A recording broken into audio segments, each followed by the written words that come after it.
Hi everybody, मेरा नाम है रिया और हम स्टार्ट कर रहे हैं राजस्थान स्टैम्प एक्ट। जेएलओ का एग्जाम 26-27 जुलाई को है और उसी के लिए हम लेकर आए हैं राजस्थान स्टैम्प एक्ट के ऊपर वन शॉट सीरीज। हम कोशिश करेंगे कि इसको हम 1 से 2 क्लास में ख़त्म कर दें और जितना भी मैं आपको इस वीडियो में पढ़ाऊँगी, वो ही इम्पोर्टेंट है और उतना ही करके जाना है क्योंकि अब एग्ज़ाम बहुत पास में है, तो एक्स्ट्रा टाइम कहीं भी वेस्ट नहीं करना है। तो इसी के साथ हम स्टार्ट करते हैं chapter 1 of Rajasthan stamp act. Chapter 1 as usual बात करता है प्रिलिमिनरी के बारे में। उसमें चैप्टर 1 में सबसे पहले आता है chapter section number 1। Section number 1 बात करता है short title extend and commencement के बारे में।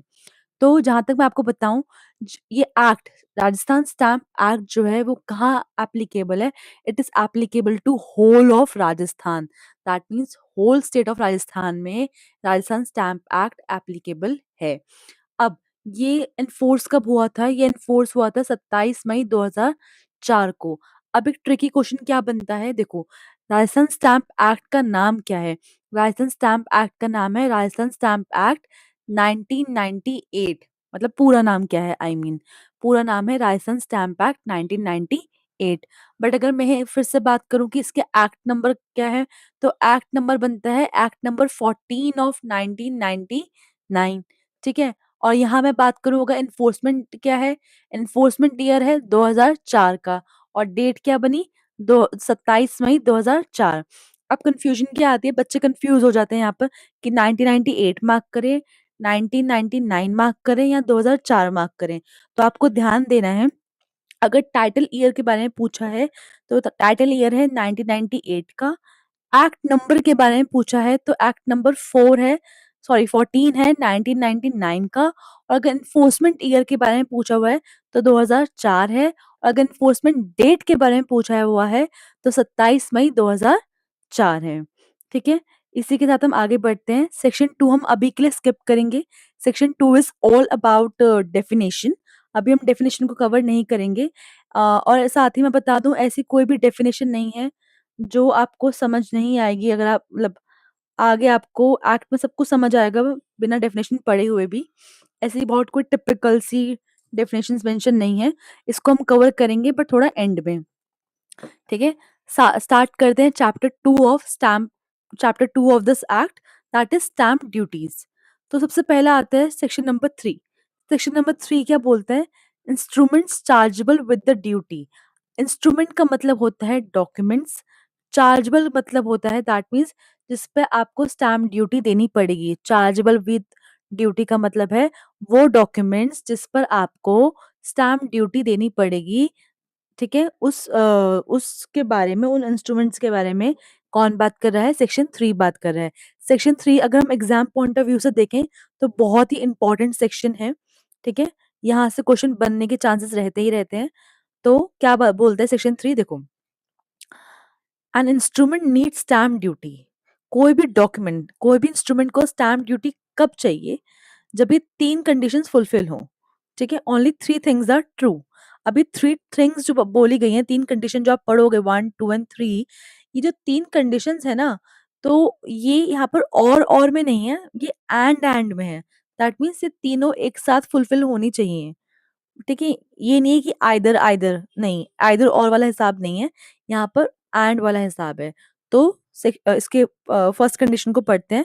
क्या बोला है? अगर an instrument needs a stamp duty only when it is named in the schedule of to the act. इस एक्ट में जो शेड्यूल दे रखा है, अगर वहां पर उस डॉक्यूमेंट, उस इंस्ट्रूमेंट का जिक्र है, तो ये राजस्थान स्टैम्प एक्ट उस पे लगेगा। ठीक है। No matter how the document, ठीक है, उसमें उस पे राजस्थान स्टैम्प एक्ट लगेगा। अब पॉइंटर 2 क्या है? It has not already been stamped और एग्जीक्यूटेड बिफोर। अब सेकंड कंडीशन बोलता है कि ये ध्यान रखना कि वो जो डॉक्यूमेंट है वो पहले स्टैम्प या एग्जीक्यूटेड ना हुआ हो। ठीक है। फिर तीसरी कंडीशन क्या है? तीसरी बहुत इंपॉर्टेंट कंडीशन है, उस डॉक्यूमेंट का, इट मतलब उस इंस्ट्रूमेंट का, उस डॉक्यूमेंट का कोई टेरिटोरियल कनेक्शन, नेक्सस होना चाहिए किससे? With the Rajasthan. अब वो कैसे होगा, इसको पढ़ते हैं।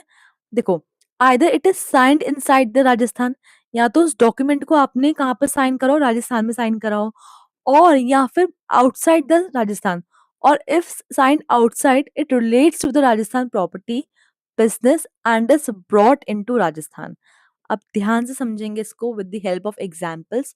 बहुत ही इजी बात बोल रहा है, ठीक है। देखो पहले एग्जाम्पल क्या कहता है, पहले एग्जाम्पल कहता है a sale deed for Jaipur house signed in Jaipur.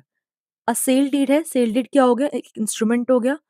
कहाँ के लिए है भाई, जयपुर के लिए, जयपुर में घर लिया है, ठीक है। कहाँ साइंड हो रहा है, साइन हो रहा है ये जयपुर में। तो इट इज, यहाँ से पढ़ोगे, it is signed in side Rajasthan. अभी जो सेल डीड है ये कहाँ पर साइन हुई है, जयपुर में, और जयपुर कहाँ आता है, राजस्थान में। तो ये सेल डीड जयपुर में साइन हो गई, ठीक है। तो दैट मीन्स ड्यूटी पेएबल है, तो आपको ड्यूटी देनी पड़ेगी। अब एग्जाम्पल 2 समझो। अ lease agreement signed in Delhi. एक लीज अग्रीमेंट है, जो इंस्ट्रूमेंट है वो कहाँ साइन हुआ है, दिल्ली में साइन हुआ है, ठीक है। मतलब आउटसाइड राजस्थान साइन हुआ है, but for a factory in Udaipur, for a factory in Udaipur. अभी हमने पढ़ा ना यहाँ पर कंडीशन में कि आउटसाइड राजस्थान हो, कोई दिक्कत नहीं है, but it relates to the Rajasthan property. तो यहाँ पर अभी एग्जाम्पल में हमने देखा कि yes it is being related to Rajasthan property. कैसे, क्योंकि जो फैक्ट्री है वो कहाँ लगेगी, उदयपुर में लगेगी, एंड उदयपुर कहाँ आता है, राजस्थान में। And later brought into Rajasthan, फिर उस डॉक्यूमेंट को साइन करा दिल्ली में। क्यों, किस चीज के लिए लीज अग्रीमेंट बन रहा है, एक फैक्ट्री के लिए उदयपुर में, ठीक है। अब उसको कहाँ लेकर आ गए, उस डॉक्यूमेंट को राजस्थान में। अब क्या उस पर स्टैम्प ड्यूटी लगेगी, हाँ बिल्कुल लगेगी, ठीक है। क्यों लगेगी, क्योंकि उस डॉक्यूमेंट का राजस्थान की प्रॉपर्टी से कनेक्शन है, ठीक है। तो जैसे ही वो डॉक्यूमेंट राजस्थान में आएगा, इन पर्पस में यूज करा जाएगा, वैसे ही आपको उस पर स्टैम्प ड्यूटी देनी पड़ेगी, ठीक है, उसको लीगलाइज करवाने के लिए, अदरवाइज उसकी कोई वैल्यू नहीं है। अब सेक्शन 3 इतनी सारी बातें कर रहा है, 3 कंडीशन बता रहा है, तो क्या कोई एग्जेम्पशंस या एक्सेप्शंस भी हैं, बिल्कुल है। किसको स्टैम्प ड्यूटी नहीं देनी, भाई वो डॉक्यूमेंट जो एग्जीक्यूट होते हैं in the name, in the favour of government, ठीक है। तो उनको स्टैम्प ड्यूटी नहीं देनी है। रीजन क्या है, भाई government does not tax itself, अपने आप को थोड़ा ना चार्ज करेंगे गवर्नमेंट, ठीक है। वो डॉक्यूमेंट, और दूसरे कौन से documents, document for sale, transfer, mortgage of a registered ship और वेसल। इन 3 चीज़ों, 2 चीज़ों में, document in the favour of the government and document for sale, transfer, mortgage related to what, related to a registered ship और vessel, ठीक है। यहाँ पर आपको क्या नहीं देना, स्टैम्प ड्यूटी पे नहीं करनी इन डॉक्यूमेंट्स के ऊपर, ठीक है। अब बात करते हैं section 3A, that is infrastructure surcharge.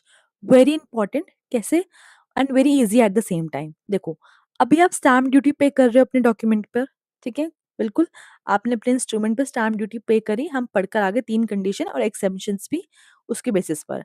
अब वो कह रहा है जब आप स्टैम्प ड्यूटी पे करते हो, हम आपसे एक इंफ्रास्ट्रक्चर सरचार्ज भी लेंगे, कि भाई रोड जो हम पब्लिक इंफ्रास्ट्रक्चर फंड करने के लिए, जैसे कि ऑर्डिनरी स्टैम्प ड्यूटी आपने पे करी, अब गवर्नमेंट आपसे बोल सकती है कि एक्स्ट्रा सरचार्ज पे करो टू फंड पब्लिक इंफ्रास्ट्रक्चर।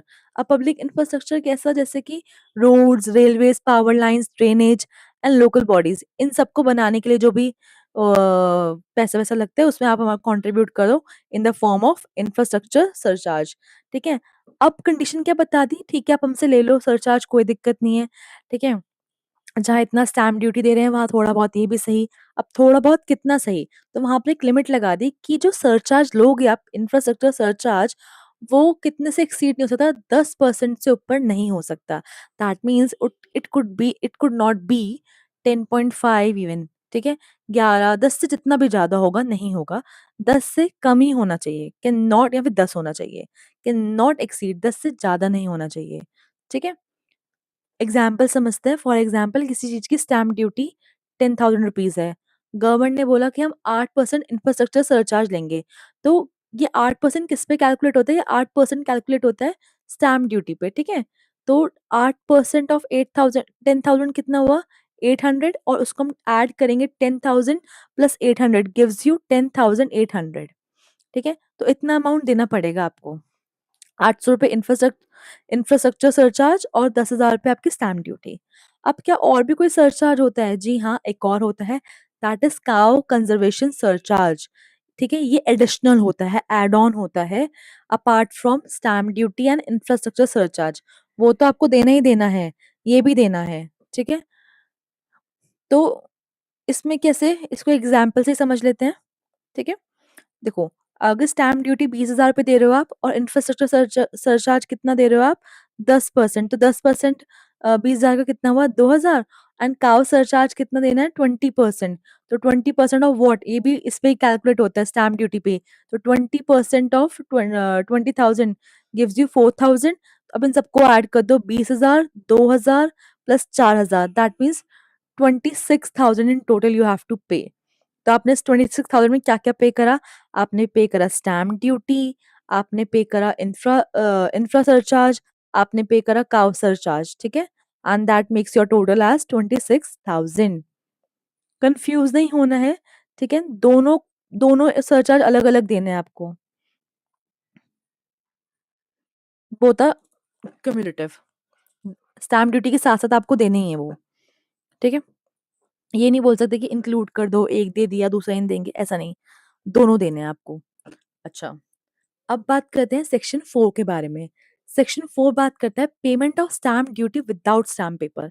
इसको मैं सिंपल वर्ड्स में एक्सप्लेन करती हूँ, आप समझना। आप क्या कर सकते हो, आप ज़रूरी नहीं है कि आप मार्केट जाओ, स्टैम्प पेपर लेकर आओ, उसमें अपना कंटेंट लिखो और फिर उसको माना जाएगा कि हाँ, ये मतलब ड्यूली प्रोसीजर से फॉर्म मतलब अ मैं आपको एक्सप्लेन करती हूँ, देखो।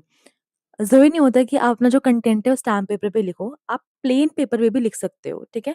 आप प्लेन पेपर पे लिखो और आपको जैसे फॉर एग्ज़ाम्पल जिस भी चीज़ का आप कंटेंट लिख रहे हो, मान लो आप सेल डीड लिख रहे हो, तो आप देख लो उस पे कितने अमाउंट की स्टैम्प ड्यूटी लगती है, वो आप पे कर सकते हो ऑनलाइन, ठीक है? बाय च ये मेथड्स दे रखे हैं, बाय चालान, फ्रैंकिंग और एनी अदर मेथड जो गवर्नमेंट ने प्रिस्क्राइब करे हुए हैं, उनके थ्रू आप पे कर सकते हो और उसकी आप रिसिप्ट लगा सकते हो, ठीक है?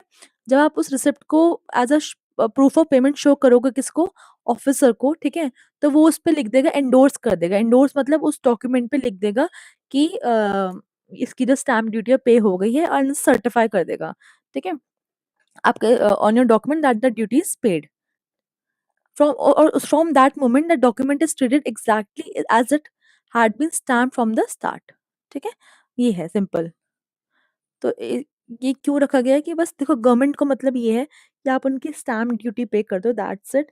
चाहे आप कागज़ प्लेन कागज़ पे लिखो या किसी चीज़ पे भी लिखो, ठीक है? आप स्टैम्प ड्यूटी पे कर दो, प्लेन कागज़ पे लिखो या स्टैम्प पेपर पे लिखो, that is not the concern. बस आप उनकी स्टैम्प ड्यूटी पे करो and you are good to गो।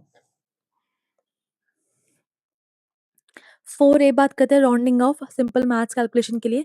अगर कोई भी अमाउंट 50 पैसा से ऊपर है, तो वो राउंड ऑफ हो जाएगा नेक्स्ट रुपी में। अगर 50 पैसे से कम है, तो राउंड ऑफ नहीं होगा, आप ड्रॉप कर दोगे। ये बिल्कुल वही मैथ्स है जो हम बचपन में पढ़ते थे, ठीक है? राउंड ऑफ 5 से ऊपर हुआ तो ज़्यादा 6 हो जाएगा, अगर 5 से कम हुआ तो 5 या 4 ही रहेगा, 4 ही रहेगा, ठीक है? सिविल इंस्ट्रूमेंट फॉर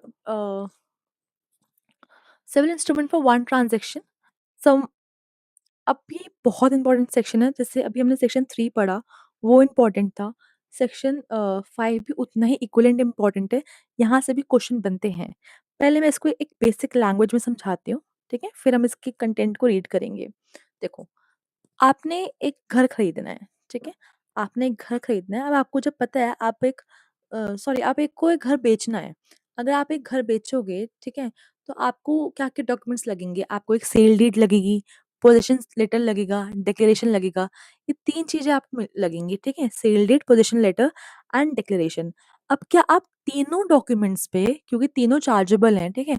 क्या आप तीनों डॉक्यूमेंट्स में अलग-अलग स्टैम्प ड्यूटी पे करोगे? नहीं, राइट? तो अब इसका क्या तरीका है? इसका क्या तोड़ क्या है इसका? देखो, क्योंकि आप एक ट्रांज़ैक्शन कर रहे हो, आपकी ट्रांज़ैक्शन क्या है कि आप घर बेच रहे हो। आपकी ट्रांज़ैक्शन क्या है? आपकी ट्रांज़ैक्शन आपको ध्यान रखना है, एक ट्रांज़ैक्शन है, ठीक है? दैट इज़ आप घर बेच रहे हो। तो उस घर बेचने के टाइम पे जितने भी आपके डॉक्यूमेंट्स लगेंगे, जो चार्जेबल हैं, चार्जेबल मीन्स जिसमें आपको स्टैम्प ड्यूटी पे करनी है, उसका कैलकुलेशन कैसे होगी अब? देखो, पहला डॉक्यूमेंट क्या है? सेल डीड, दूसरा क्या है? पोजीशन लेटर, तीसरा क्या है? डिक्लेरेशन। अब इसमें से देख लो सबसे ज़्यादा स्टैम्प ड्यूटी किस में लगेगी? सबसे ज़्यादा स्टैम्प ड्यूटी जिस पे लगेगी उसको हम बोलते हैं principal document.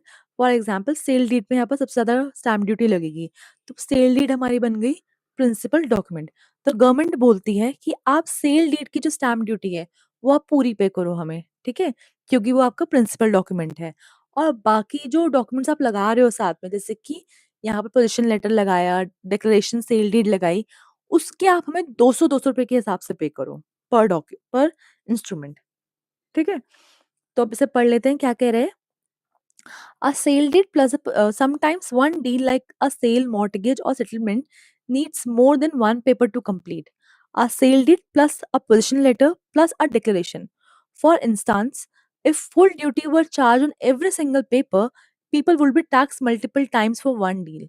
So the law says only one document, that is called as principal instrument, pays full duty, that is जैसे मैंने आपको समझाया कि सेल डीड पूरी प्रिंसिपल डॉक्यूमेंट हो जाएगा, and every other paper connected to the same deal pays a flat of rupees 200।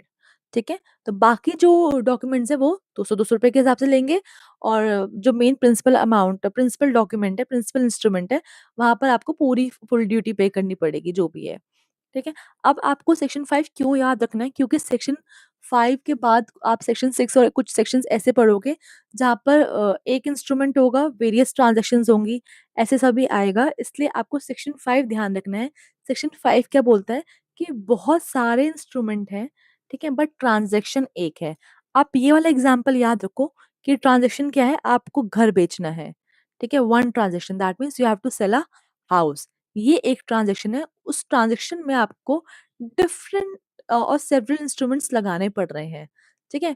उस cases में, उस सिनेरियो में प्रिंसिपल डॉक्यूमेंट का आप स्टैम्प ड्यूटी पे करोगे और बाकी रिमेनिंग का आप पे करोगे 200-200 के हिसाब से, ठीक है? अब जैसे कि मैंने आपको बोला था सेक्शन 6 आ गया है। अब सेक्शन 6 में क्या है? One instrument several distinct matter, distinct means different. अब इसमें कैसे करेंगे? If a single document contains two और मोर टोटल सेपरेट डील्स, एक सिंगल डॉक्यूमेंट है बट उसमें डील दो हो रही है, ट्रांजेक्शन ज्यादा है, ठीक है? डॉक्यूमेंट एक है और ट्रांजेक्शन ज्यादा है। सेक्शन 5 में क्या था? ट्रांजेक्शन एक थी, डॉक्यूमेंट ज्यादा थे, ठीक है? यहाँ उल्टा है, यहाँ पर ट्रांजेक्शन ज्यादा है और डॉक्यूमेंट एक है, ठीक है? सिंगल डॉक्यूमेंट में अगर आपने 2 या 2 से ज़्यादा सेपरेट डील्स करी हुई हैं, तो आपको हर एक का सेपरेट पे करना पड़ेगा स्टैम्प ड्यूटी, ठीक है? आप चालाक नहीं बन सकते, अगर आप चालाक बनोगे तो गवर्नमेंट आपसे ज़्यादा चालाक है। That means one deed both sells house A and sell house B.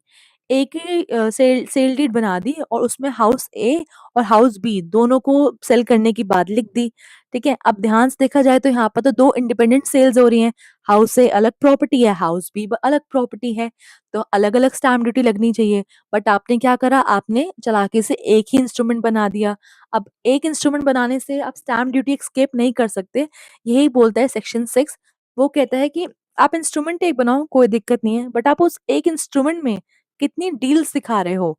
आप 2 डील्स दिखा रहे हो ना, तो आप उसके हिसाब से पे करो, ठीक है? That means one deed both sells house A, that is उस पे कितनी लगेगी? 20,000 रुपए स्टैम्प ड्यूटी, हाउस बी पे लगेगी 30,000 रुपए, तो आपको टोटल देना पड़ेगा 50,000 रुपए। अब सेक्शन 7 करते हैं। One instrument multiple possible description. Sometimes a document is not two separate deal, it is just one deal. It could be classified in more than one way under the schedule. In that case, you don't add up duties, you pay only the highest one. अब सुनो, इसको example से समझते हैं, ठीक है? अब ये अपोजिट बात कर रहा है, देखो।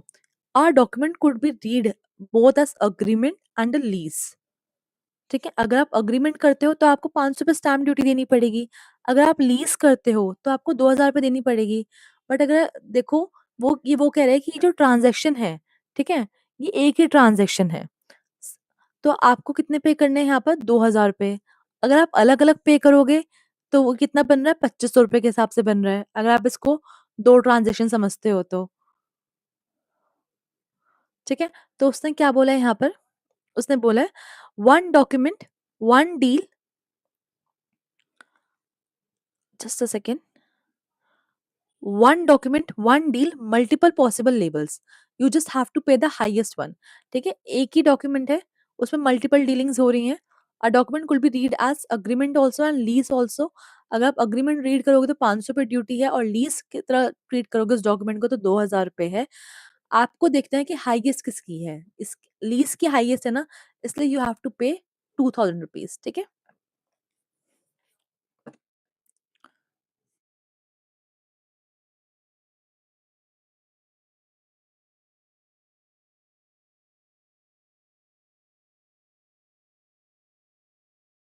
ओके, सेक्शन 8 बात करते हैं duties on copies, counter parts and duplicates. This is an anti cheating provision. देखो कैसे, without it people could sign the real document in a state with a lower duty and bring only a copy into Rajasthan to dodge the higher Rajasthan rate. अब section 8 क्या बोलता है, आपने क्या करा, आपने एक सेल डीड है फॉर राजस्थान लैंड, ठीक है, आपने उसको दूसरी स्टेट में साइन कर लिया, और जब आप राजस्थान में लेकर आते हो उसको इन फोर्स लाने के लिए, तो आप उसकी सर्टिफाइड कॉपी ले आते हो। अब गवर्नमेंट ने बोला कि बच्चों आप जो स्टैम्प ड्यूटी पे कर रहे हो दूसरी स्टेट में पे कर रहे हो, कि राजस्थान की स्टैम्प ड्यूटी एस्केप हो जाए। ठीक है, आपको मतलब बचत हो जाए, और आप काम करवा रहे हो राजस्थान में, तो ऐसा तो नहीं हो पाएगा। आप ले आओ सर्टिफाइड कॉपी, हम सर्टिफाइड कॉपी भी एक्सेप्ट करेंगे, बट अब आपको सर्टिफाइड कॉपी पे भी क्या देनी पड़ेगी, स्टैम्प ड्यूटी देनी पड़ेगी। ठीक है, a sale deed for Rajasthan land is signed in another state, only a certified copy reaches Rajasthan. That copy is still taxed as if it were the original unless proof of prior payment is shown. समझ आया यहाँ तक? फिर से explain करती हूँ क्या कहता है सेक्शन 8। आपने क्या करा, आपने एक स्टैम्प ड्यूटी जो है, एक सेल डीड करवाई। आज के लिए हम यहीं तक रखते हैं क्लास को अपना। ठीक है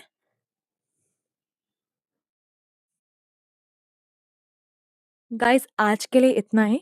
हम आगे कंटिन्यू करेंगे नेक्स्ट सेक्शन से, और इसको मैं कोशिश करूंगी कि जल्दी से जल्दी वाइंड अप कर दूं, क्योंकि कल मैं पूरा कोशिश करूंगी कि पूरा ये पढ़ा दूं आपको। आज थोड़ी-सी इसमें बैटरी इश्यू है।